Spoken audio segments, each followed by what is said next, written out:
The rain hammered against the metal roof of the repair shop like angry fists demanding entry. Marcus Chen wiped the sweat from his forehead and stared at the pile of broken equipment waiting for his attention. 20 years he had been fixing things. 20 years since he left the human defense forces and came to this colony world at the edge of known space. New Anchorage, they called it, though there was nothing new about desperation and nothing anchored about people running from their pasts. The door chimed. Marcus looked up from the plasma cutter he was calibrating and froze. A Vryn warrior stood in the doorway, water streaming off her dark blue skin. She was tall, nearly 7 feet, with the characteristic ridge crest that marked her species. But what caught his attention was the shattered armor she carried in her forearms. "You are the human who fixes things," she said. Her voice was deep and carried the formal tone Vryn used when speaking Coalition standard. "I fix what I can," Marcus replied, setting down his tools. "What others say cannot be fixed." She moved into the shop with the predatory grace all Vryn possessed. Each step was precise and controlled, despite the obvious pain she tried to hide. "Others have seen this," she continued, laying the armor pieces on his workbench with surprising gentleness. "They say it is beyond repair. They say I should accept loss and commission new armor." Marcus approached the workbench and felt his breath catch. The armor was beautiful. Ceremonial chestplate, he realized, though it had seen real combat. The metalwork was exquisite. Layers of alloy folded and bonded in patterns that spoke of centuries-old craftsmanship. And it was utterly destroyed. A plasma blast had torn through the center, melting and warping the carefully crafted layers. Stress fractures spiderwebbed across the surface. Any normal armorer would have recycled it for scrap. "This is old," Marcus said quietly, running his fingers along the undamaged edges. "Family armor. Worn by my line for 12 generations, the Vryn confirmed.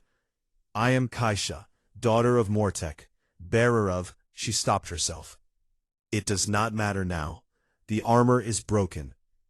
I was told humans sometimes accomplish impossible repairs. I was told your kind cannot accept that some things simply end." Marcus looked up at her. There was no hope in those golden eyes, only a grim acceptance that seemed wrong on a warrior's face. "Sit down," he said, gesturing to the reinforced chair he kept for non-human clients. "Let me examine this properly." Kaisha sat with visible reluctance. Warriors did not like showing weakness, and sitting while others worked was apparently weakness in Vryn culture. Marcus pulled out his magnification visor and began his examination. The other species in the Coalition found human repair techniques strange. Most civilizations built things to last a specific time, then replaced them. It was efficient, they said. It was economical. Why waste time fixing what you could simply rebuild? But humans came from Earth, a world that had nearly destroyed itself through waste and disposable thinking. Somewhere in their bloody history, his ancestors had learned to value repair, restoration, preservation. They learned to see potential in broken things. "Tell me about the damage," Marcus said as he worked, pulling out his scanning equipment. "Border skirmish with raiders," Kaisha replied. 3 days ago. Plasma rifle, close range. The armor held long enough for me to end the threat. Then it failed completely." Marcus nodded, making notes on his datapad. The Coalition species were all so different. Disposable bioarmor that dissolved after each battle. The crystalline shelltalk simply grew new protective casings. The Vryn forged traditional metal armor, but had no tradition of maintaining it. Warriors fought. Artisans built. The two paths never crossed. "Why is this irreplaceable?" Marcus asked, knowing the answer, but wanting to hear her say it. Kaisha was quiet for a long moment. "Because my family is dying out," she finally said. 3 of us remain. My brother wears our father's armor. My sister wears our mother's. This was to be mine, until I could pass it to my own daughter. If I have one. If our line continues. She looked away. But I understand metal fatigue and structural failure. I understand when something cannot continue. I came here only because, she paused, because hope dies slowly, even in warriors. Marcus pulled out his tools. Coalition repair kit, with its molecular bonders and nano-welders. Those had their place, but not here. He needed his human tools, the ones other species found primitive and inefficient. The galaxy thinks we're crazy, Marcus said as he set up his equipment. They think we waste time on lost causes. Do you know what the Crix ambassador said when he visited my shop? Kaisha shook her head. He said, "You humans cling to broken things like they are still alive." He meant it as an insult. Marcus smiled, but he was right. We do cling to broken things. We see value where others see trash. We believe everything deserves a second chance. He activated his scanner, and holographic models of the armor structure bloomed in the air between them. See here, Marcus pointed to the stress patterns. And here. The damage looks catastrophic, but the underlying structure is sound. Original craftsmen who forged this knew their work. They built in redundancies, stress channels, energy dispersal patterns. This armor was meant to be repaired. Kaisha leaned forward, her 4 eyes widening. You can restore it? I can try, Marcus corrected. It will take time. Days, maybe weeks. I'll need to reforge the damaged sections, anneal the stress fractures, rebalance the alloy composition. Why would you spend so much time on this?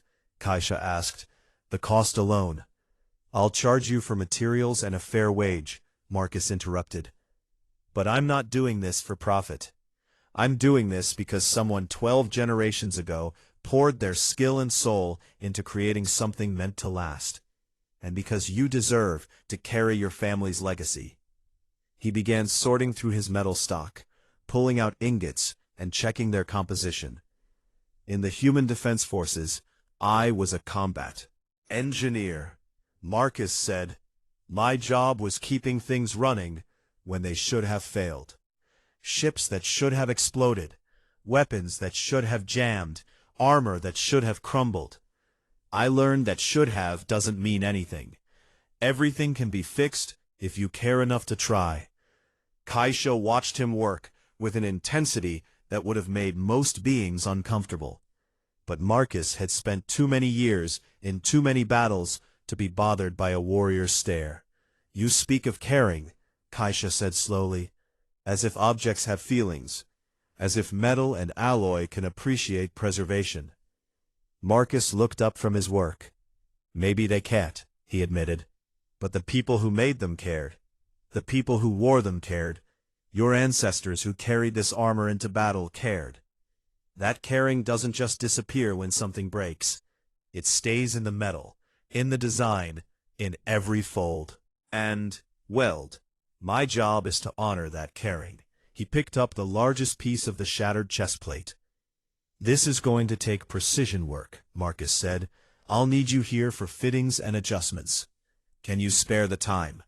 Kaisha stood, her full height impressive, even in the cramped shop. I am on medical leave until cleared for duty, she said. I have nothing but time. Then we start tomorrow, Marcus replied. Come at dawn. Wear something you don't mind getting dirty. This is going to be a hands-on process.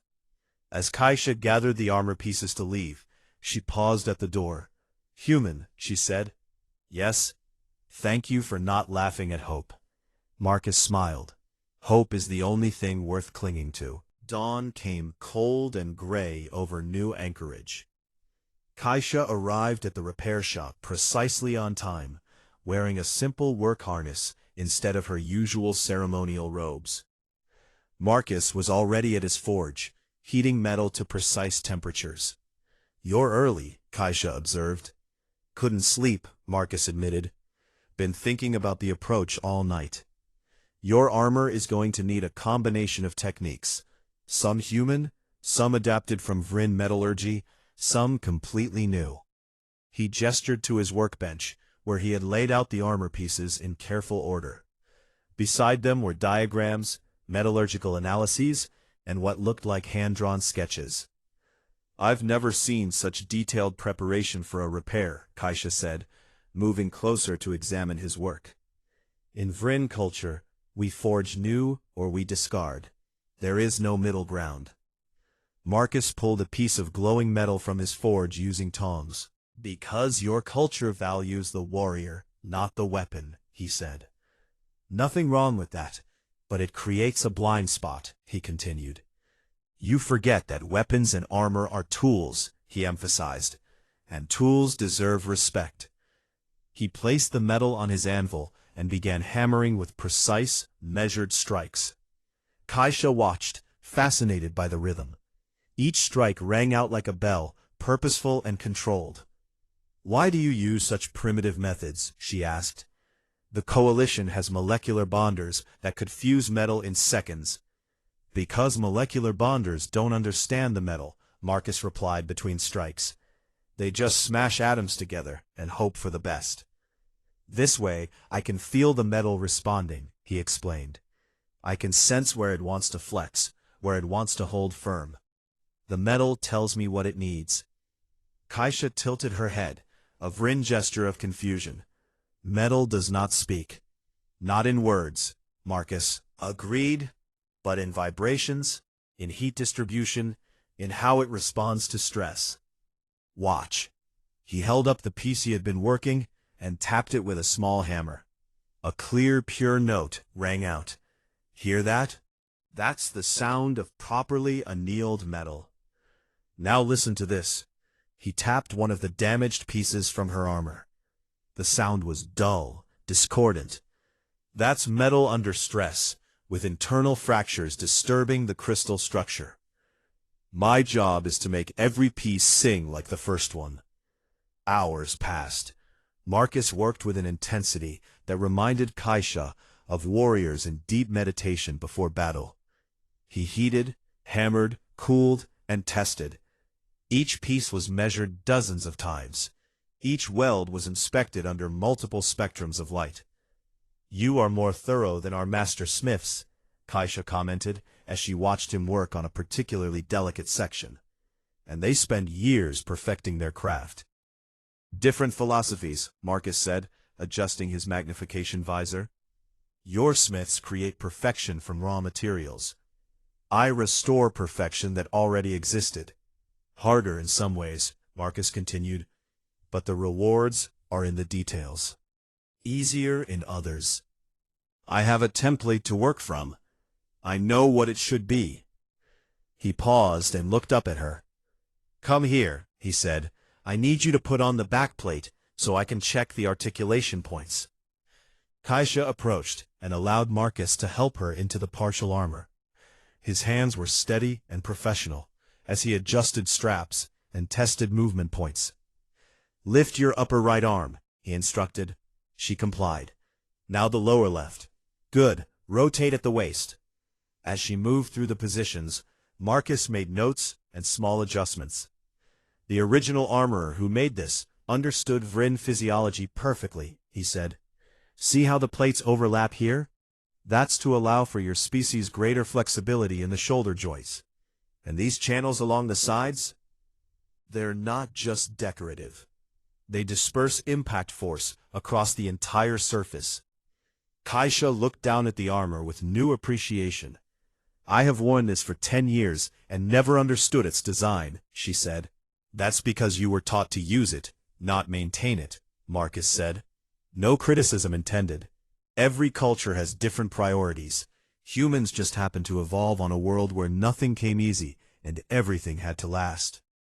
He returned to his forge and began working on the chest plate itself, the main piece, the one that had taken the plasma blast.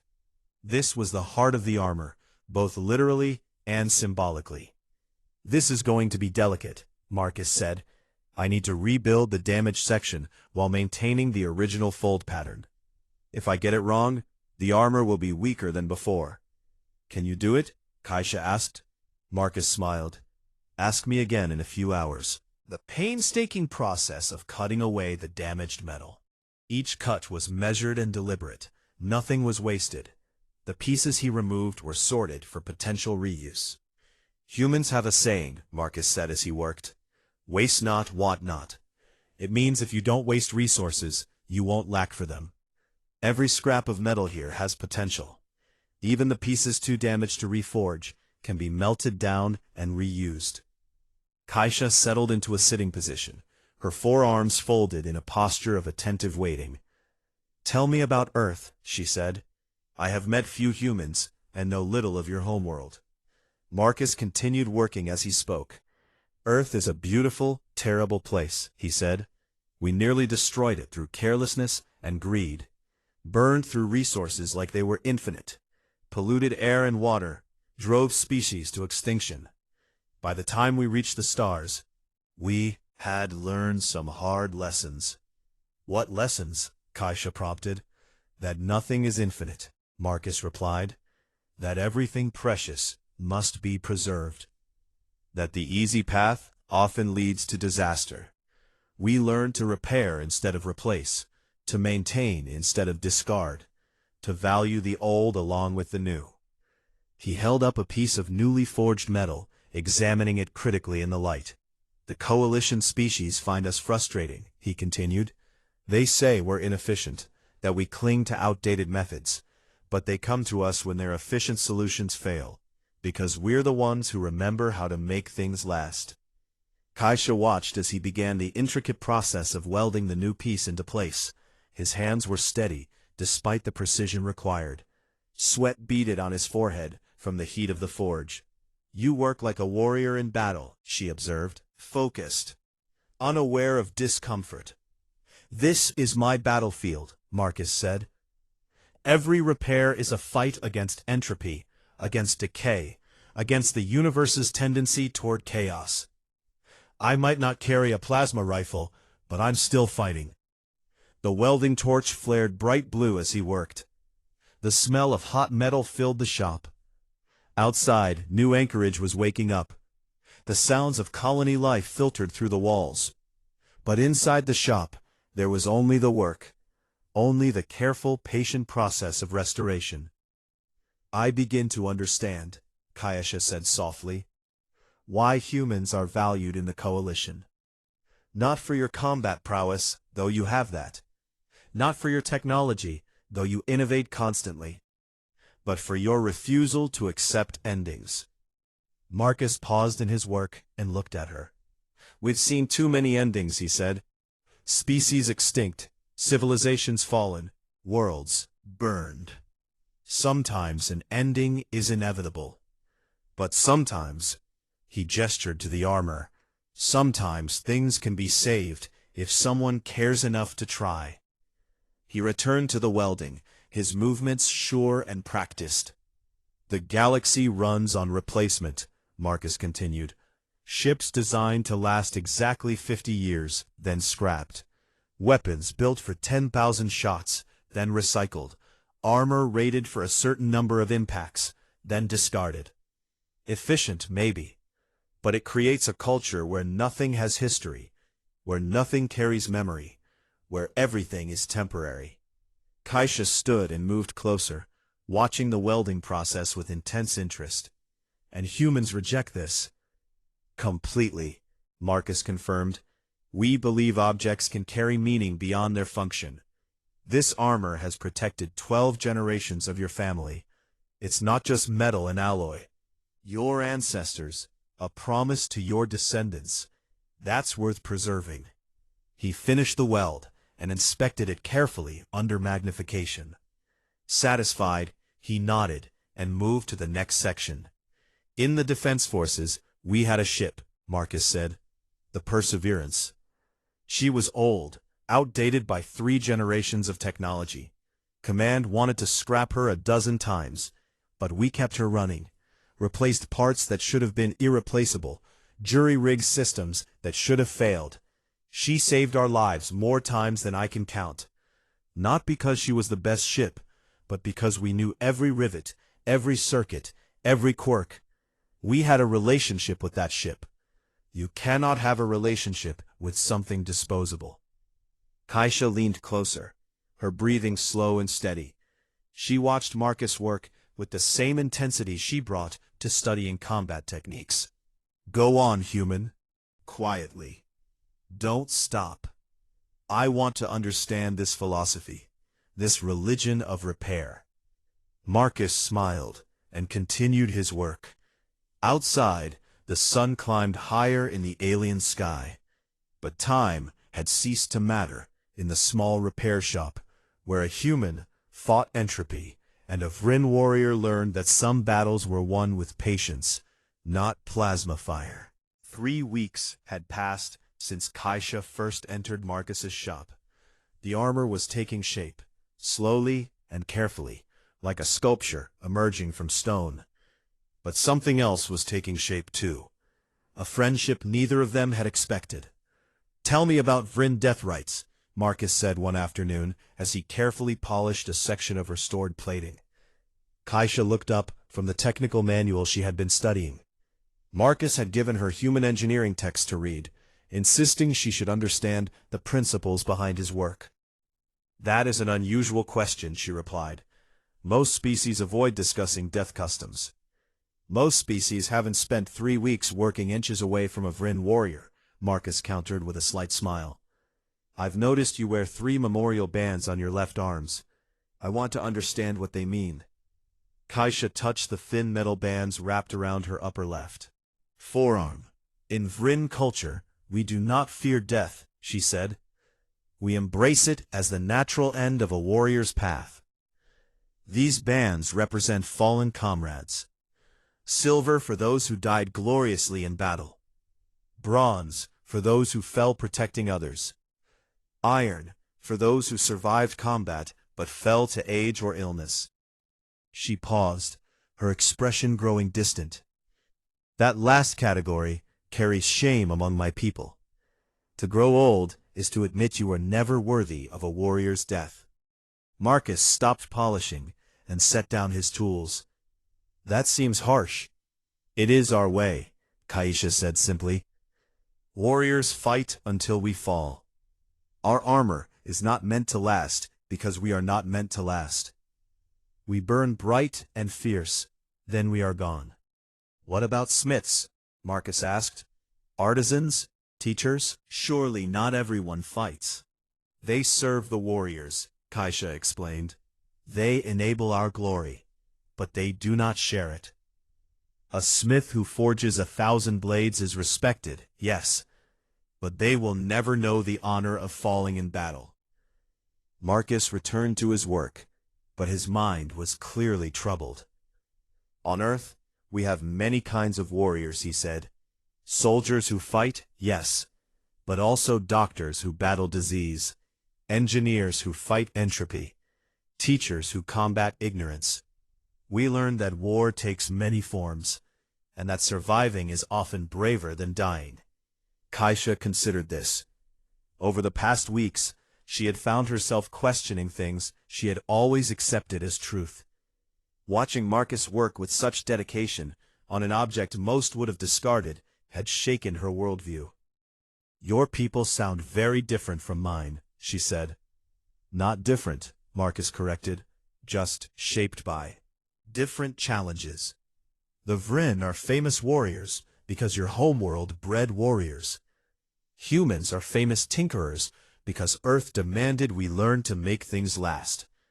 He picked up a delicate piece of metalwork, a decorative element from the armor's shoulder section. This piece here, he said, holding it up to the light, it's purely ornamental, serves no protective function. But someone spent hours creating it. See these micro-engravings? That's text in Old Vryn, isn't it? Kaisha moved closer, her 4 eyes widening in surprise. I never noticed that, she admitted.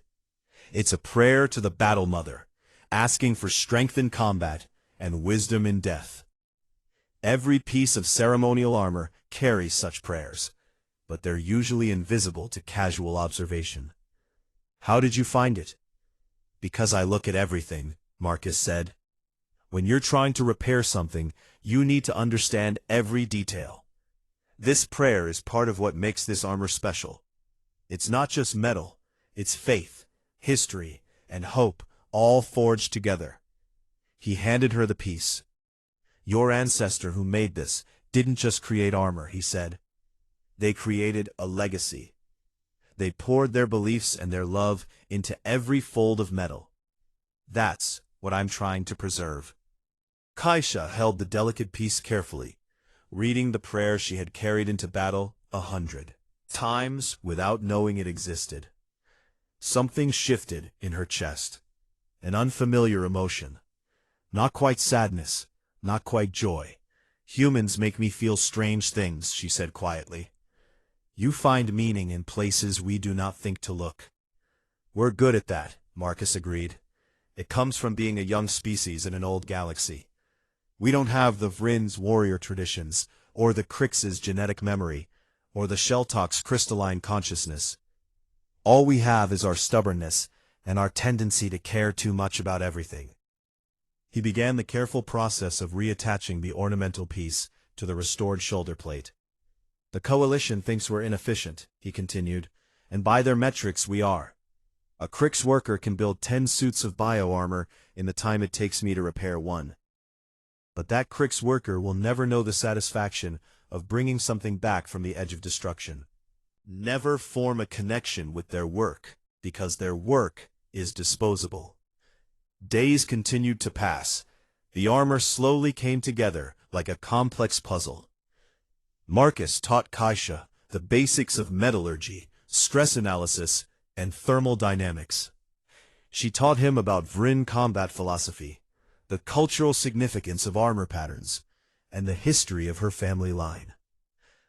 My brother thinks I'm wasting my time here, Kaisha said one morning. He believes I should have commissioned new armor weeks ago and returned to active duty. What do you think? Marcus asked. I think, she paused, searching for words. I think I am learning things no Vrin has learned before. I think the galaxy is larger than I understood. I think watching you fight entropy with hammers and welders has taught me more about combat than any training exercise. Marcus looked up from his work, surprised. How so? Because you never give up. Kaisha said, you face impossible repairs and treat them as merely difficult. You see potential where others see only waste. That is a warrior's mindset applied to creation rather than destruction. She stood and walked to the window, looking out over the colony. In Vrin culture we glorify the final battle, she continued. The moment when a warrior faces overwhelming odds and falls gloriously. But we never celebrate the 1,000 small victories that led to that moment. The daily choice to train, to improve, to persist. You humans celebrate those small victories. You understand that the real battle is against giving up. Marcus set down his tools and joined her at the window. We learned that the hard way, he said. Earth's history is full of civilizations that gave up, that chose the easy path, that let things fall apart rather than doing the hard work of maintenance. Them merely destroyed ourselves through carelessness. The only reason we survived is because enough people refused to give up. Enough people decided that fixing was better than replacing, that preserving was better than discarding. He turned to face her. Your armor represents 12 generations of Vrin warriors, he said. 12 generations of people who believed in something worth protecting. Maybe they didn't think about maintenance or preservation. Maybe they expected each generation to fall gloriously and pass the armor on.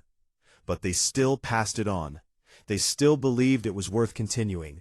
That's a form of hope, even if they didn't call it that. Kaisha met his gaze. You find hope in strange places, human. Marcus, he corrected gently. We've been working together for 3 weeks. You can use my name. Marcus, she repeated, testing the unfamiliar human. You find hope in strange places, Marcus. Hope is usually in strange places, he replied with a smile. If it was obvious, everyone would find it. He returned to the workbench and picked up the nearly complete chest plate. "Come here," he said. "I want to show you something." Kaisha approached and watched as Marcus activated a holographic display. The image showed the armor's structure at a molecular level. "See these patterns in the metal lattice?" He pointed to flowing designs in the visualization. "That's where I had to rebuild the damaged sections. I matched the original crystalline structure as closely as possible, but it's not identical. It's stronger in some ways, more flexible in others. This armor has changed. It's been broken and remade. It's not the same as it was." He looked at Kaisha. "But that doesn't make it less valuable. If anything, it makes it more, because now it carries a new story. The story of survival and restoration, of refusing to accept endings." Kaisha studied the holographic display. The repaired sections glowed slightly different from the original metal, visible only at this level of magnification. To any outside observer, the armor would appear perfect, but she would always know the truth. It had been broken, and it had been remade, just like her understanding of the universe. "When will it be complete?" she asked. 2 more days, Marcus said. 3 if I want to add some additional reinforcement to the weak points. Which I do, so 3 days. Then you can return to your warrior duties, with armor that's probably stronger than when your ancestors first forged it. He paused. "Though I have to admit, I'll miss our conversations." "As will I," Kaisha said. Then, surprising herself, she added, "Perhaps I do not need to return to duty immediately. Medical leave extends another month. I could assist you here. Learn more about human repair techniques." Marcus smiled. "I'd like that, though I warn you, the work is often boring. Lots of grinding and polishing." "I have spent 10 years in military drills," Kaisha countered. "Boring and I are old acquaintances." Outside, New Anchorage continued its daily rhythms. But inside the small repair shop, 2 very different beings from very different cultures had found common ground in the simple act of making broken things whole again. The alarm shattered the pre-dawn quiet like a hammer through glass. Marcus jerked awake in his workshop, where he had fallen asleep at his bench again. Red emergency lights flooded the colony, pulsing in rhythm with the warning sirens. His military training kicked in immediately. He was on his feet and checking his comlink before his conscious mind fully processed what was happening. "All personnel to defensive stations," a voice crackled through the colony-wide channel. "Raiders inbound. Multiple ships. ETA 15 minutes. This is not a drill. Repeat, this is not a drill." Marcus cursed and ran to his equipment locker. The armor was there. Kaisha's family armor, 90% complete. Just 2 more days, and it would have been finished. The chest plate was done, but not fully tested. The articulation points were calibrated, but not stress-tested under combat conditions. Ceremony. Not ready for battle. His comlink chirped. Kaisha's voice came through, tense but controlled. "Marcus, I am suiting up. I need the armor." "It's not ready," Marcus shouted back. "The chest plate hasn't been properly tested. It might hold, but I can't guarantee." "I am a warrior," Kaisha interrupted. "This is what I do. Ready or not, I must fight." Marcus grabbed the armor pieces and started loading them into a transport case. His hands shook slightly, not from fear, but from frustration. 3 weeks of careful work, and now it would be tested under the worst possible conditions. "I'm bringing it to the armory," he said. "But Kaisha, listen to me. The chest plate will hold against standard arms fire, maybe even light plasma. But a direct hit from anything heavier—" "I understand the risks," she said. "I have fought in worse conditions, with worse equipment. At least this armor carries my family's honor." The connection cut off. Marcus sealed the transport case and ran out into the chaos of the colony's emergency response. People rushed in every direction. Children being herded into shelters, militia members grabbing weapons, civilians securing critical infrastructure. New Anchorage was a frontier colony, which meant everyone had emergency training. But training and actual combat were very different things. Marcus reached the armory to find Kaisha already in her backup armor, standard coalition issue. It looked wrong on her. Impersonal and mass-produced. She saw him and immediately began removing it. "Help me," she said. Together they worked in practice synchronization. Over 3 weeks they had gone through the fitting process dozens of times. His hands knew where every strap went, every plate connected, every seal locked. By piece. Leg guards, arm plates, shoulder sections, the torso piece. Finally, the chest plate. Marcus hesitated before attaching it. "The center section where the plasma blast hit," he said quietly. "I rebuilt it stronger than the original. But metal has memory. Stress patterns can re-emerge under extreme conditions. If you take a hit there..." Kaisha placed one of her 4 hands on his shoulder. "Then I will fall as my ancestors fell, wearing armor that was crafted with love and skill. There are worse deaths for a warrior." Marcus locked the chest plate into place. His jaw was tight, his eyes focused. "Don't you dare fall," he said. "I didn't spend 3 weeks on this just to watch it get destroyed." A ghost of a smile crossed Kaisha's face. "I will do my best to preserve your work, human." The ground shook. Somewhere in the colony's perimeter, an explosion thundered. "We're early." Marcus ran to the armory's display and pulled up tactical information. 6 raider ships, small but heavily armed. They were targeting the colony's resource depot, probably hoping for a quick smash and grab. "They'll hit the eastern wall first," Kaisha said, reading the display over his shoulder. "Standard raider tactics. Draw defenders to the breach, then send a second team to the actual target. You need to split your forces." The militia commander, a grizzled human named Santos, nodded. "Kaisha, take 3rd Squad and hold the eastern approach. Keep them busy while we protect the depot." Kaisha grabbed her plasma rifle and checked its charge. "Understood." She moved toward the door, then paused and looked back at Marcus. "Thank you," she said, "for everything." Then she was gone, leading a squad of mixed-species militia toward the sound of plasma fire. Marcus stood frozen for a moment. 3 weeks of work, of conversation, of shared understanding. And now she was running into combat, wearing armor he wasn't sure would hold. Santos grabbed his arm. "Chen, I need you on the walls." "Your combat engineering experience..." "No," Marcus interrupted. "I'm going with Kaisha." "That's not your assignment." "I don't care," Marcus said. He grabbed his own equipment, the combat engineering kit he had sworn he was done using. "That armor isn't fully tested.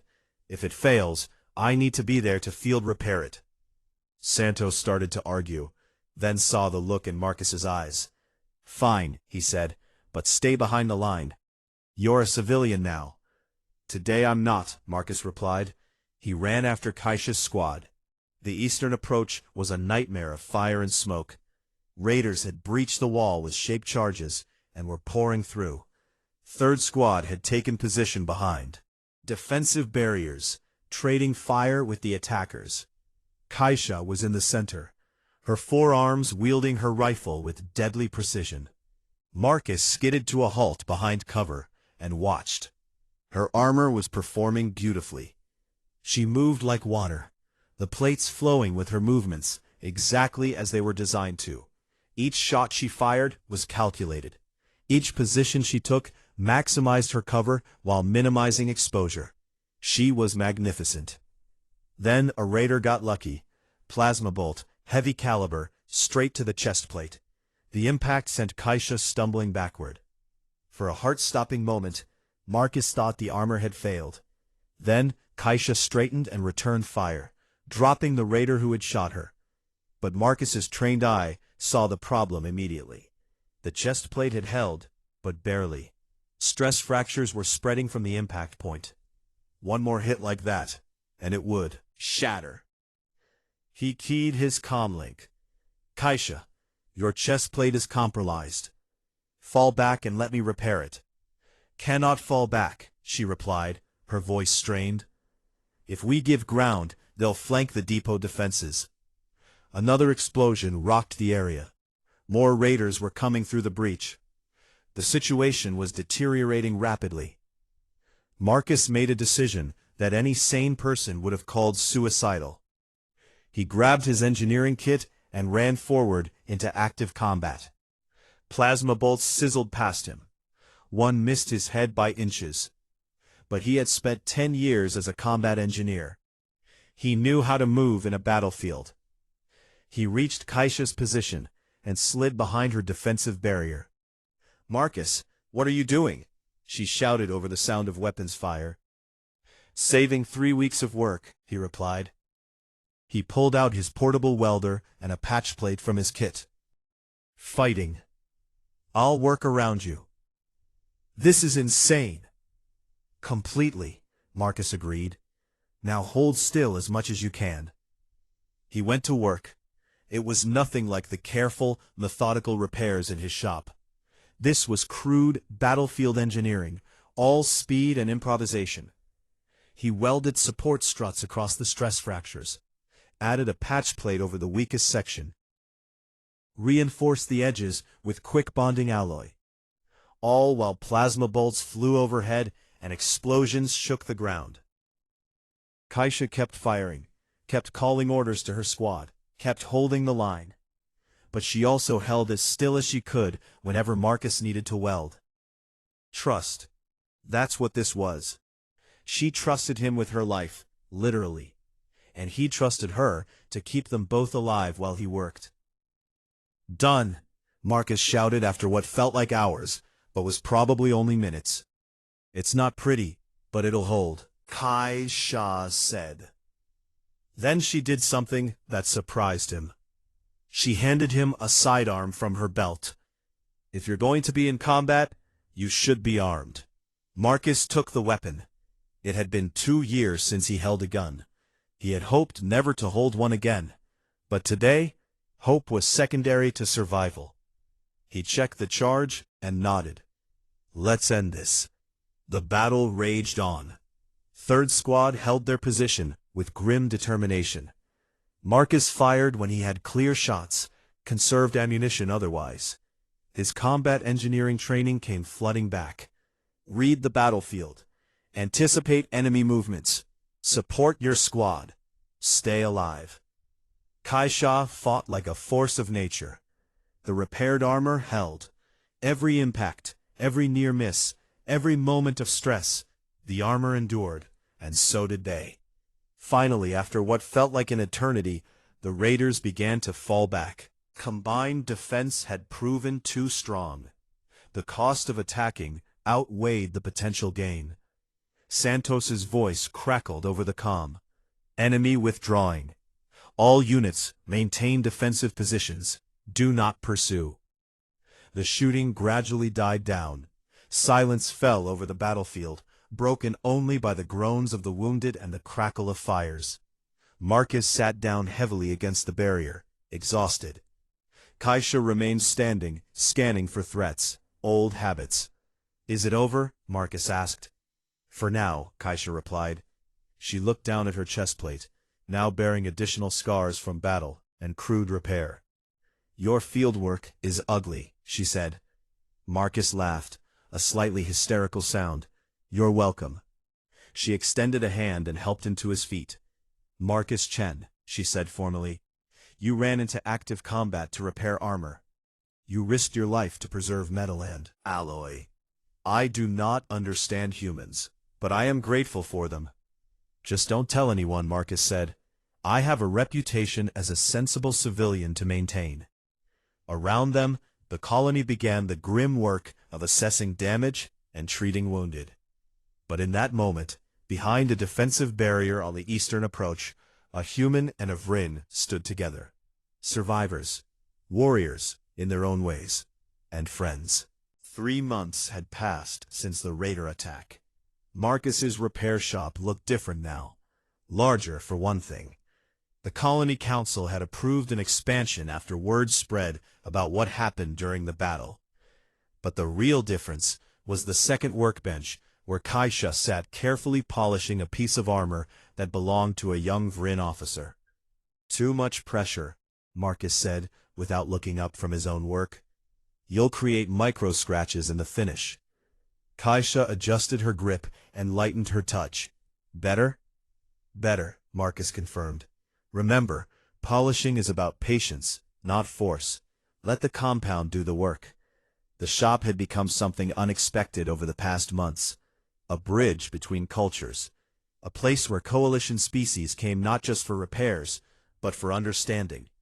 Word had spread through the Vryn community first. Eastern approach. War armor that had been destroyed and reborn. Her chestplate bore the scars of battle and repair, visible to any who looked closely. She wore those scars with pride. Other Vryn began to come, carrying family armors they had been told were beyond saving. Marcus took them all. Sometimes Kaisha worked beside him. Sometimes other species came to learn. The shop had become something more than a business. It had become a cultural exchange. "Tell me again why this needs 4 layers of polish," a young Crix asked from the corner. They had been apprenticing with Marcus for a month, trying to understand human repair techniques. "Because each layer serves a different purpose," Marcus explained patiently. "First layer cleans and removes oxidation. Second layer smooths the surface. Third layer brings out the natural color of the metal. Fourth layer seals and protects.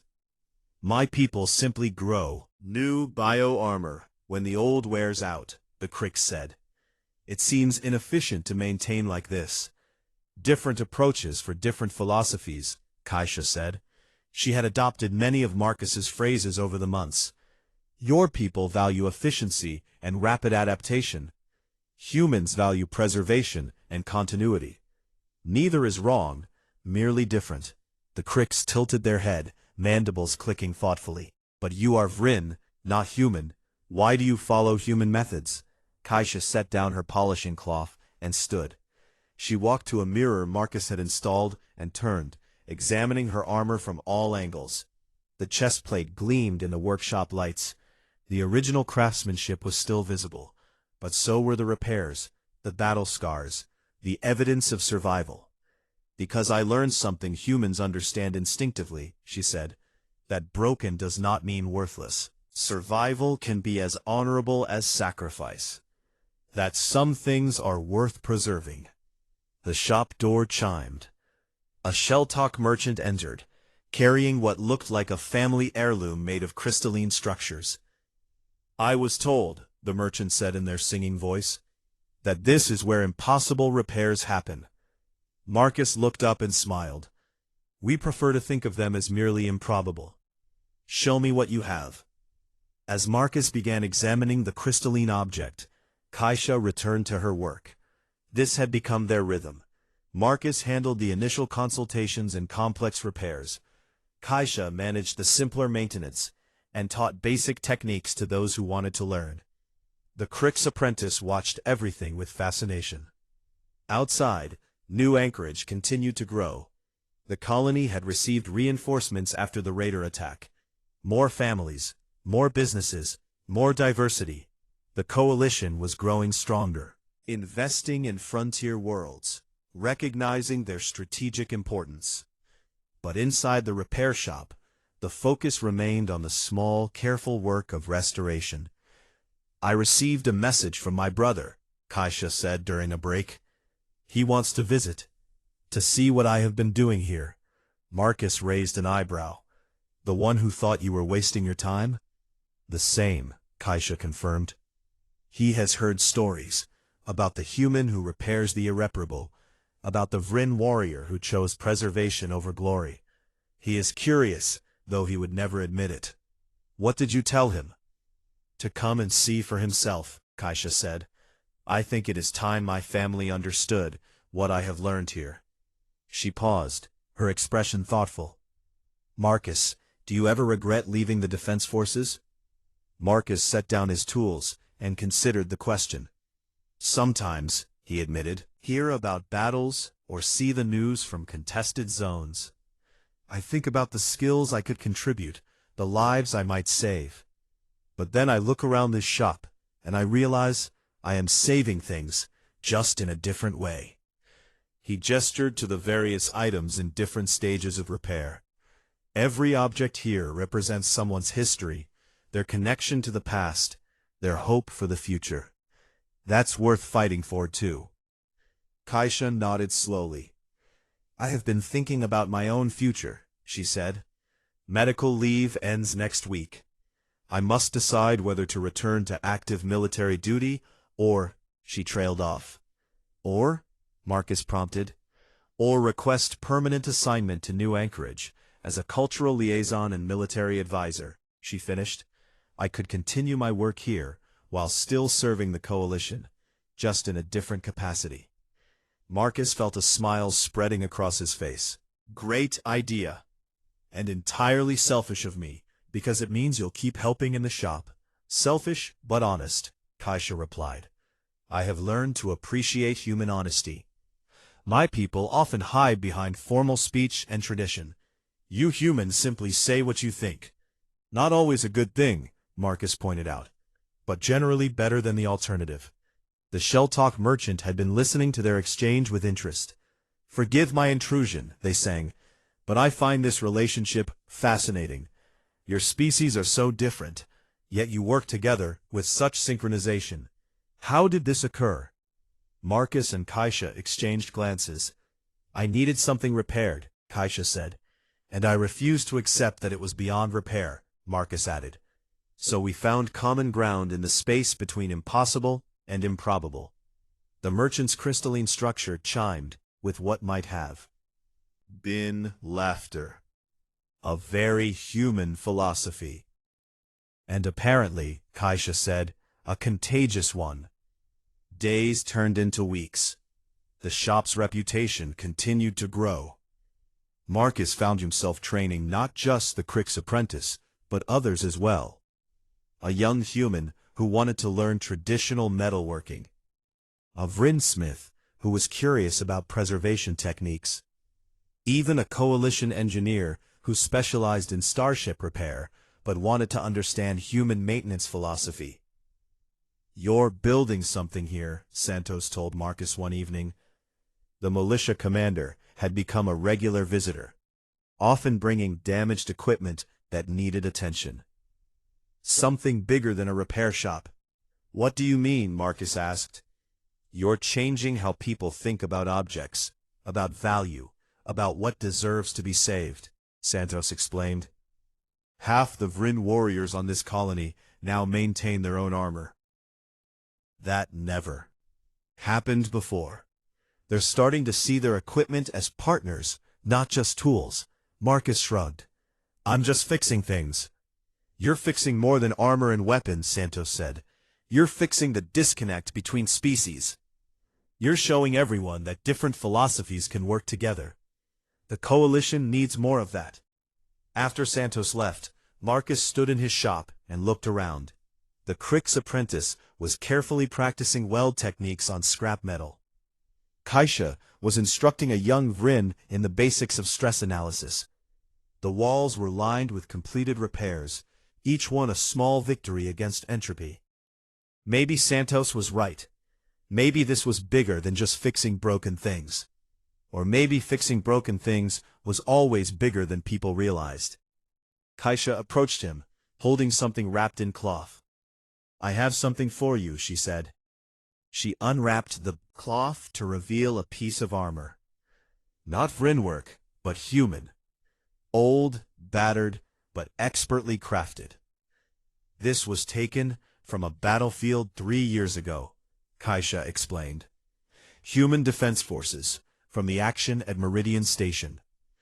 I thought perhaps you might know whose it was.